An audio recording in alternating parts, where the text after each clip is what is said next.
निवडणुकीसाठी आदिवासी कुटुंबाचे रक्त सांडले. मुंबईच्या भूमीवर परप्रांतीय गुंडांची दहशत कधीपर्यंत सहन करायची?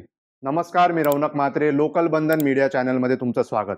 लोकशाहीचा उत्सव म्हणवल्या जाणाऱ्या निवडणुकीला दहिसरमध्ये हिंसक वळण लागले आहे. प्रचाराच्या नावाखाली राजकीय पक्षांनी पाळलेल्या परप्रांतीय गुंडांनी एका हतबल आदिवासी कुटुंबावर जीव घेणा हल्ला केला.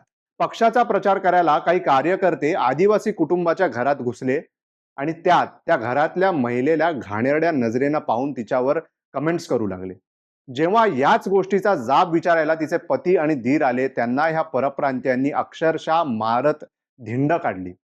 विजय पाटील, प्रशांत पाटील यांना मारहाण झाली असून रेखा यादव वॉर्ड नंबर 1 मधील विठ्ठलवाडी परिसरात प्रचार करताना अजय मौर्या, दशरथ पाल, राकेश यादव, दीनानाथ यादव, सभय यादव, पप्पू यादव, मेहलाल यादव, नीलम पांडे यांनी मारहाण केली असून पोलिसांकडे गुन्हा दाखल केला आहे. ज्यांच्या जीवावर राजकारण चालतं त्याच भूमिपुत्रांना मारहाण करण्याची हिंमत या गुंडांमध्ये येतेच कशी?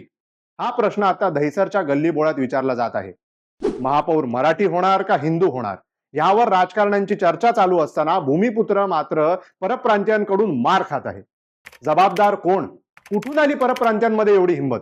मिळालेल्या माहितीनुसार हा हल्ला इतका निर्लज्ज होता की 9 महिन्याचे बाळ हातात घेतलेल्या महिलेला देखील या नराधमांनी सोडलं नाही. पुरुषांना बेदम मारहाण केल्यानंतर त्या मातेवर ही लाठी उगारण्यात आली. विशेष म्हणजे मारहाण करताना या गुंडांच्या नजरेत जी विकृती आणि दडपशाही होती ती पाहून उपस्थित स्थानिकांचा थरकाप उडाला. निवडणुकीपुरता आदिवासी आपला, मग ही दडपशाही कोणासाठी? परप्रांतीयांना आश्रय देणारे राजकारणी आता गप्प का? राजकीय नेत्यांना मत मागताना आदिवासी समाज आठवतो, पण सत्ता जवळ दिसू लागली की याच समाजाचे रक्त सांडायला हे मागे पुढे पाहत नाहीत. मुंबईच्या निवडणुकीत परप्रांतीय गुंड आणून इथल्या स्थानिक जनतेवर हल्ला करण्याची ही नवी पद्धत लोकशाहीला काळीमा फासणारी आहे.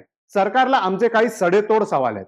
मुंबईच्या रस्त्यावर स्थानिक महिला सुरक्षित नसतील तर तुमच्या सुरक्षेच्या गप्पा काय कामाच्या?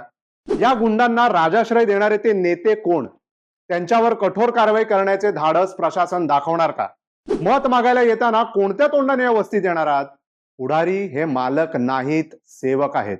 स्थानिकांनी या घटनेचा व्हिडिओ रेकॉर्ड करून पोलिसांना पाचारण केले असले तरी आता संताप अनावर झाला आहे. लोकशाहीत निवडून येणारे प्रतिनिधी हे जनतेचे सेवक असतात, राजा नव्हे, अशा शब्दात नागरिकांनी आपला रोष व्यक्त केला आहे. जर कायदा आणि सुव्यवस्था केवळ नेत्यांच्या दावणीला बांधली असेल तर जनतेला रस्त्यावर उतरल्याशिवाय पर्याय उरणार नाही. हा व्हिडिओ जास्तीत जास्त शेअर करा, जेणेकरून हा आवाज मंत्रालयापर्यंत पोहोचेल. तुम्हाला काय वाटतं, अशा गुंडांना जागीच ठेचले पाहिजे की नाही?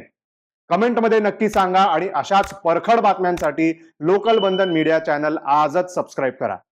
धन्यवाद.